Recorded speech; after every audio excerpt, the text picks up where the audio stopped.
The thing that we looked at was this.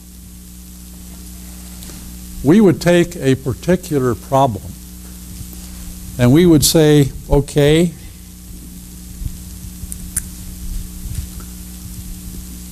let's look at the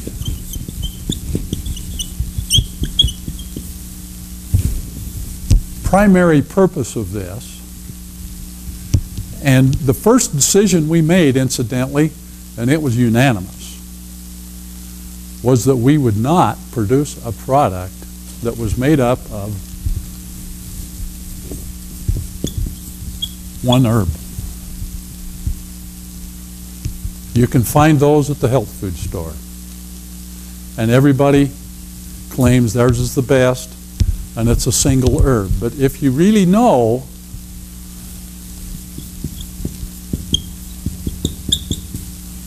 all of the toxicity levels that the FDA lays a claim to, and they forbid you from ever taking that herb again, is based on that single herb.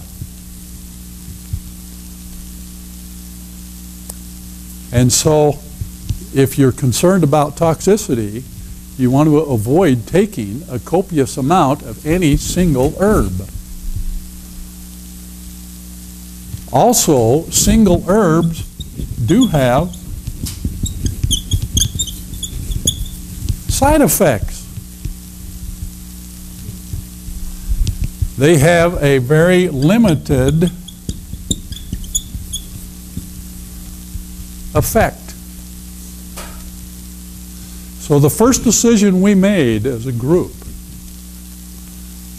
was we will not do single herbs. We will do formulae. And so that's what we did. Why? Why is that so important? Well,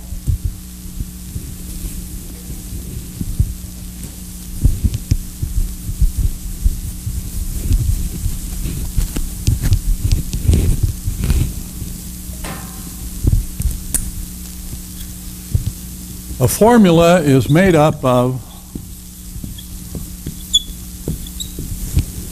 many different herbs. You have a primary effect, and there may be 1, 2, or 3 herbs that specifically deal with the primary effect that you're looking for.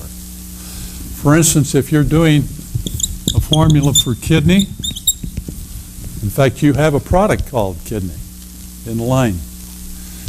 All right, so if you do a product called for the kidney, that may be your primary objective, to effect a normalization or a stimulation or a cleansing or all of the above for the kidney.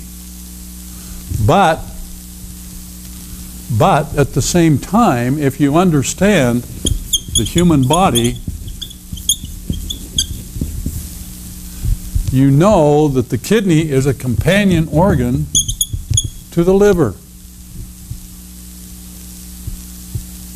They work together. If the kidney does not eliminate sufficient water during the daytime, guess where it's absorbed?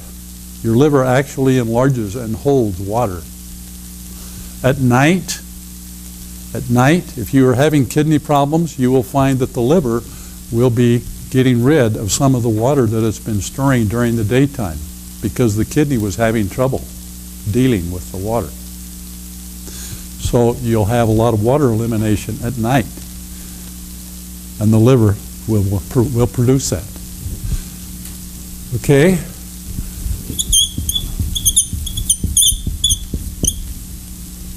Support. So you bring in herbs that address the primary problem. Stimulation, cleansing, normalization, normal function of, say, in this case, this example, the kidney. Then you bring in herbs that have a secondary effect. A secondary effect for obvious reasons, because the companion organ's the liver, you want to affect the liver. And so you bring herbs that are specific for the liver. And then the third thing that you do is you bring in what we call supportive herbs.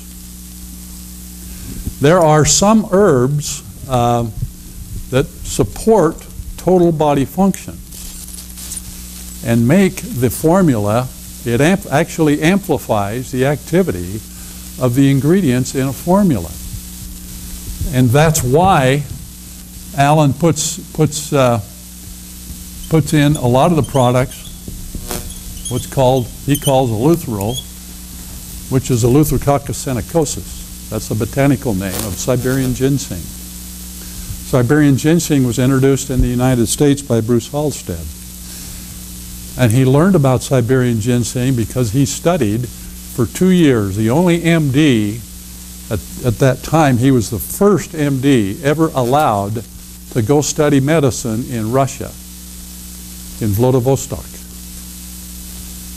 He told me the hospital there had wood floors. And he says, why do you have wood floors? And he says, well, it's better for your health. Okay? Those kinds of things. But he was introduced to Siberian ginseng and actually brought it back to the United States after he completed his 2 years of internship in Vladivostok in the hospital. And so there are herbs that will support the entire formula. And Dr. Allen has seen fit to put this in just about every formula that is in the line for you. Why? Why does he do that? Well, because Eleutherococcus senocosus is what is called an adaptogen.